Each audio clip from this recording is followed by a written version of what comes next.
Nah, lanjut. Etika masa depan itu, kata Jonas, bukan timbal balik.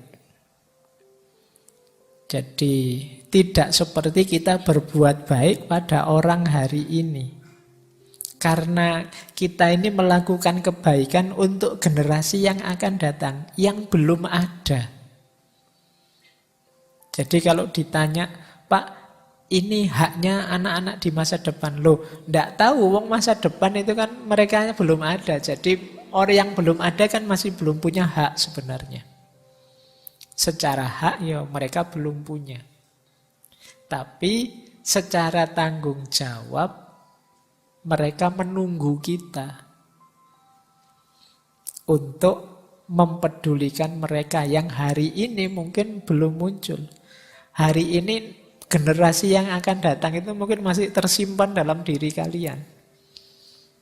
Ya nanti setelah nikah keluar. Jadi tidak timbal balik. Tidak timbal balik itu kita tidak bisa mengharapkan mereka itu merespon kebaikan kita. Mereka tidak bisa menuntut keadilan. Mereka tidak bisa menuntut hak. Karena mereka sebenarnya belum ada. Tapi, mereka nantinya pasti ada. Kecuali kiamat. Kalau kiamat beneran tidak usah dibahas itu. Tapi situasi normal itu mereka nantinya pasti lahir, pasti ada. Nah, jadi jangan membayangkan etik masa depan itu terus saya dapat apa. Jangan ditunggu saya dapat apa. Mungkin dapat pahitnya saja, dapat capeknya saja, dapat lelahnya saja, pengorbanannya saja. Yang menikmati dapatnya anak cucu kita besok. Jadi ini catatannya. Etika masa depan itu bukan timbal balik, tapi tanggung jawab. Nah, ini loh. Tanggung jawab karena terpanggil. Jadi, kenapa sih kok kita harus bertanggung jawab pada masa depan? Karena terpanggil. Terpanggil itu ya, tidak ada yang manggil, tapi terpanggil. Kayak kalian misalnya lihat saya di depan kok batuk. Terus sampean yang bawa tisu terpanggil. Tak kasih tisu Pak Faiz biar batuknya bisa. Nah ini namanya terpanggil. Saya tidak minta tapi terpanggil. Ilustrasi dari Jonas kayak kita begitu lihat bayi baru lahir. Melihat bayi baru lahir itu kan kita terpanggil untuk melindungi, menolong, mendampingi sampai dia besar. Anak ini harus sampai besar jadi orang yang berguna bagi nusa, bangsa, agama. Kalau ditanya kan begitu.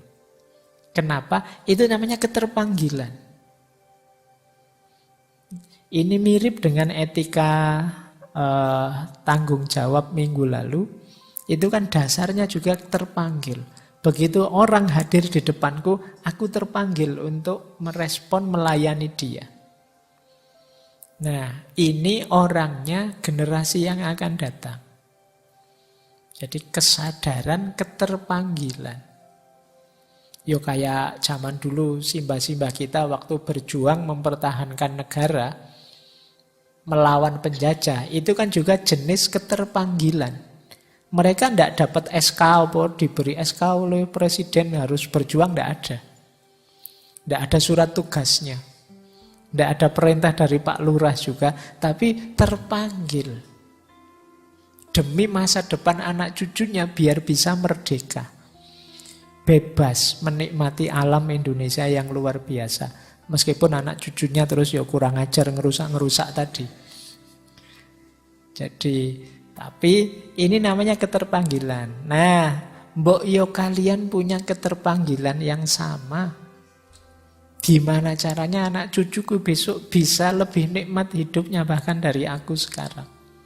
Masih bisa menikmati aneka ragam fasilitas ekosistem alam semesta yang luar biasa. Nah, Jadi tanggung jawab itu bukan timbal balik, tidak dagang, tidak mencari untung apapun. Mungkin malah kita harus berkorban, tapi ini sejenis keterpanggilan. Jadi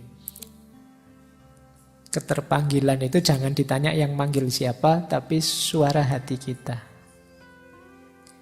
yang manggil kita untuk turun mengatasi ini.